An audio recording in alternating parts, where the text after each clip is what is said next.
September 1 నుండి September 7 వరకు జరిగే జాతీయ పోషకాహార వారోత్సవానికి అందరికీ స్వాగతం. కాబట్టి నా ఛానల్లో ఒక వారం పాటు పోషకాహారం యొక్క ప్రాముఖ్యత గురించి 7 రోజులు 7 విడివిడిగా వీడియోలు చెప్పడానికి నేను ఇక్కడ ఉన్నాను.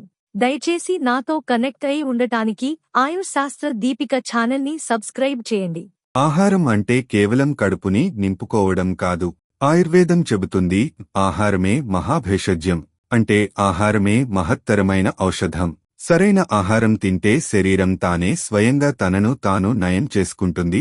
ఆరోగ్యానికి ముఖ్యమైన రహస్యం షడ్రసాలు, 6 రుచులు.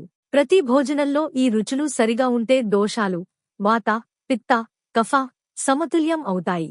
మధురం బలాన్ని ఇస్తుంది. ఉదాహరణ బియ్యం, పాలు, పండ్లు. ఆమ్లం జీర్ణానికి తోడ్పడుతుంది. ఉదాహరణ నిమ్మకాయ, ఉసిరికాయ. లవణం ఈ రుచిని పెంచుతుంది, కాని ఎక్కువైతే సమస్య. కటువు జీర్ణశక్తి పెంచుతుంది. ఉదాహరణ మిరియాలు, అల్లం. తిక్తం రక్తశుద్ధి చేస్తుంది. ఉదాహరణ మేతి, కరివేపాకు. కషాయం కఫ నియంత్రణ, శరీరాన్ని గట్టి చేస్తుంది.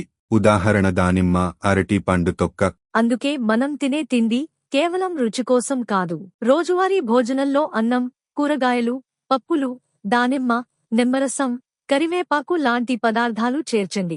తినేటప్పుడు మనసు ప్రశాంతంగా ఉంచండి. మితాహారమే ఉత్తమం. ఎక్కువ తినకూడదు, తక్కువ తినకూడదు. జాతీయ పోషకాహార వారం సందర్భంగా గుర్తుంచుకోండి, eat right for a better life. ఆహారం సరైన విధంగా తింటే శరీరమే మందు, మనసే ఆనందం. మరుసటి వీడియోలో మనం రోజువారీ డైట్, దినచర్య, పోషణ గురించి తెలుసుకుందాం. సబ్స్క్రైబ్ చేయండి ఆయుర శాస్త్ర దీపిక. ఎందుకంటే ఆరోగ్యమే మహాభాగ్యం.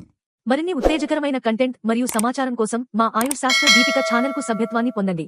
అంతరాయం లేని వీడియోల కోసం బెల్ ఐకాన్ను తాకండి.